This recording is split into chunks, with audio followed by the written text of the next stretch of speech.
రాష్ట్రవ్యాప్తంగా బీసీలకు 42% రిజర్వేషన్లు లేకుండా స్థానిక సంస్థల ఎన్నికలు నిర్వహిస్తే అధికార కాంగ్రెస్ పార్టీకి బీసీలు తగిన గుణపాఠం చెబుతారని బీసీ సంక్షేమ సంఘం జాతీయ ఉపాధ్యక్షుడు గుజ్జా సత్యం అన్నారు.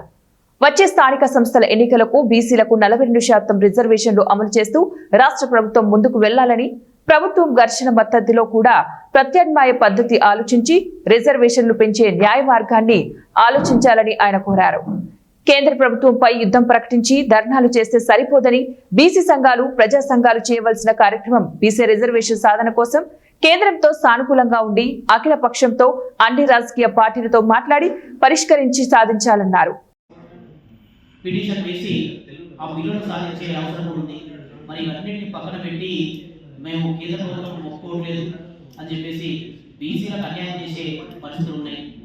ఇంకొక ముఖ్యమైన విషయం, మీరు చూస్తే గడిచిన నెల రోజులుగా జరిగిన వర్షాకాల పార్లమెంట్ సమావేశాల్లో ఏ పార్టీ కూడా బీసీల బిల్లు పైన మాట్లాడలేదు.